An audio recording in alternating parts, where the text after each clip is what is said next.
Hi, it's Dawn here at a small holding in Wales.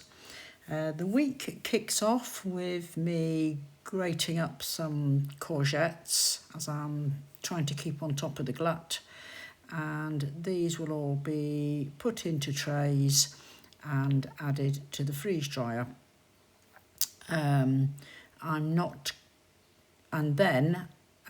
Once they're freeze dried, I'm going to turn them into a powder so they will become a courgette flour.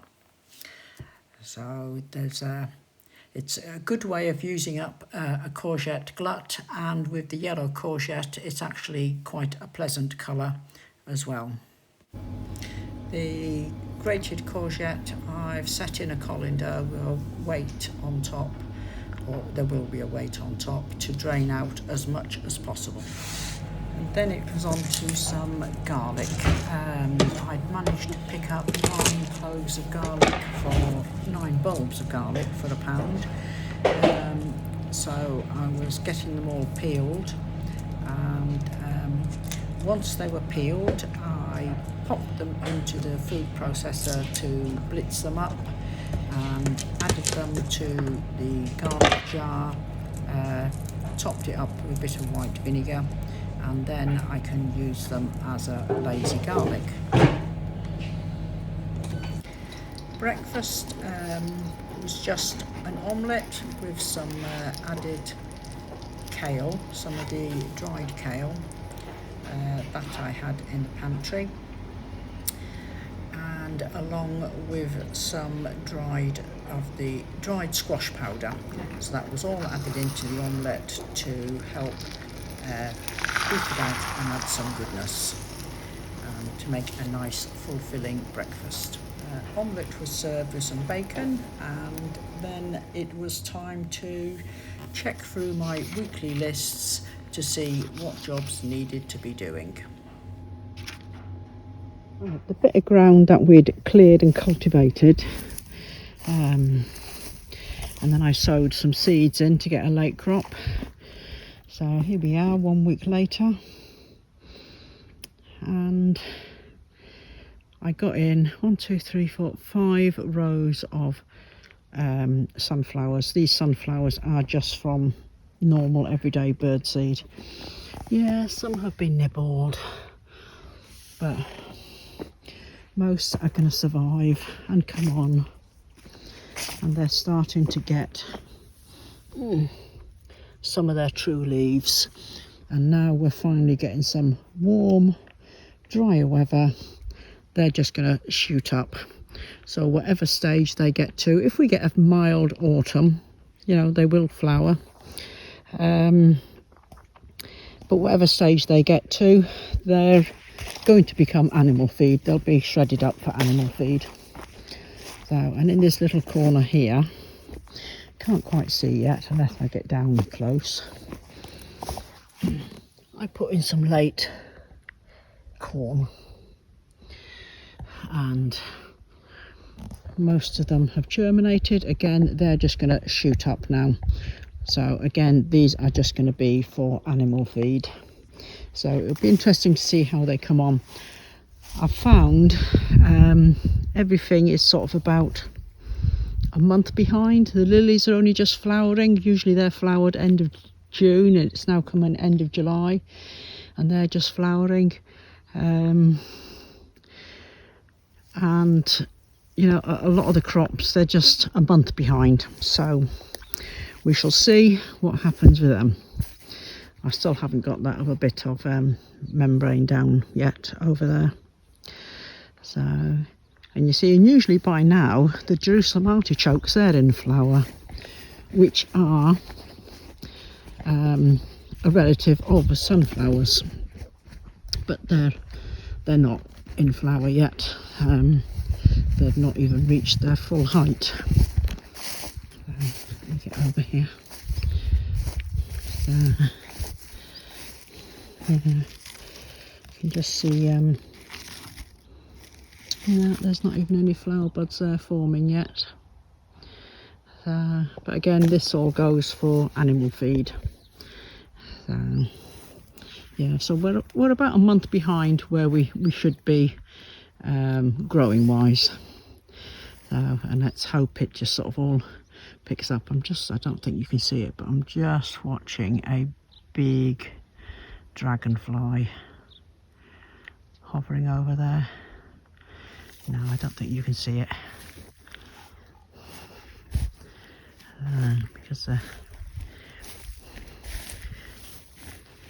no, he's too small for the camera. So, but again, there's not been very many insects around, not been many pollinating insects, hardly any butterflies, hardly any bees. Talking of bees, you remember I said I'd lost all my bees over winter? Well, not winter, they came through winter, I lost them over spring. Right, let me just shut this gate. Oh. And then I'm going to show you something. Right, can you see bees coming in and out of the hive? Now, the bees came through the winter fine, but the wet spring just decimated them.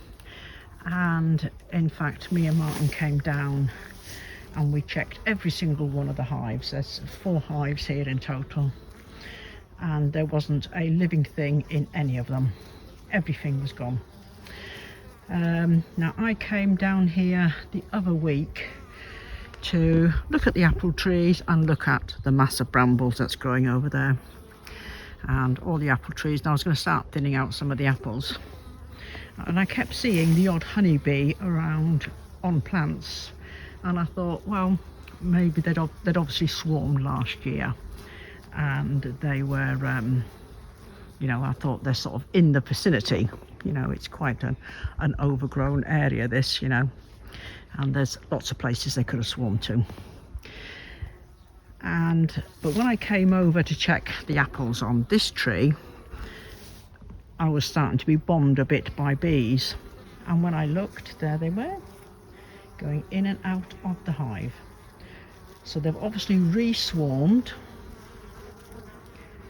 and taken up residence in the hive. So I'm so glad we didn't take the hives away, and well, we were actually going to throw them on the bonfire. That's what we were going to do, because I started buying polystyrene hives, thinking it would give them a better protection through the winter, because it's so cold and damp here.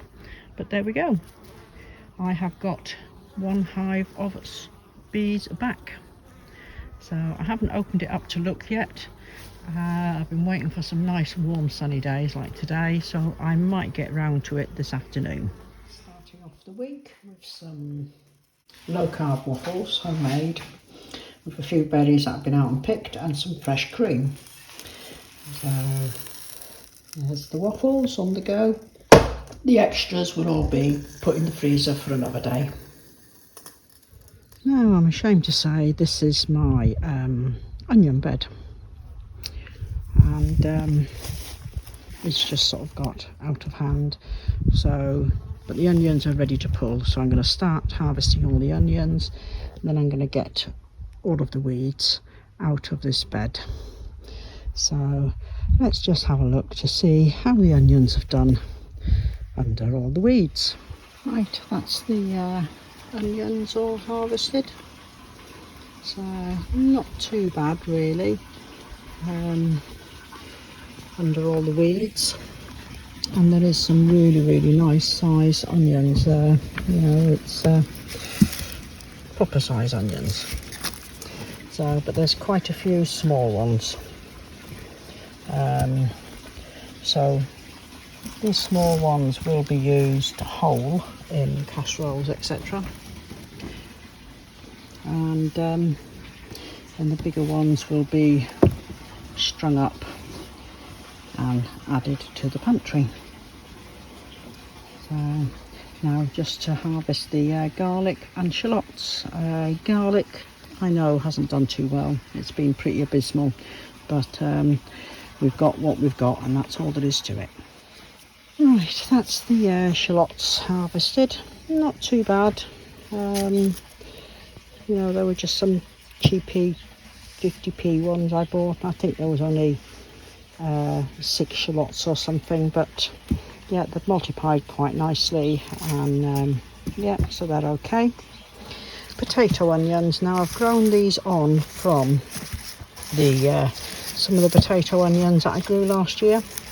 They're grown just like a shallot, you know, they bunch up, grow up in bunches, and I was put onto these by my internet friend Scarlett. They grow the potato onions in Hungary, so yeah, so that they've done okay. I will keep a few of those back again for growing on next year. Now the garlic, pretty abysmal really, isn't it? Some of them are just so pitiful. Don't know why. And then some of them have done okay. So yeah, so I think 1, 2, 3, 4, maybe 5 good cloves, and the rest, oh, good bulbs, and the rest are just tiny little cloves. So once they're dried out and cured a bit, I'll just get them minced up and put in a jar, and these we'll use as they are. So all in all, not too bad. The garlic's just a big disappointment. Let me just show you how well these fly traps work. As we've now got a nice warm sunny day, flies are out in force, so they're all just attracted to the trap. So, and it just helps to reduce the numbers coming into the house. And I've got these, I think I've got about 6 or 7 of them around the place, sort of in the garden and near the animal housing. Now look at this beauty here. Can you see him or her wiggling through the strawberries? One beautiful slow worm. Oh, where's she gone? Where's she gone? There she is. Now I think she may have been shedding her skin, because look,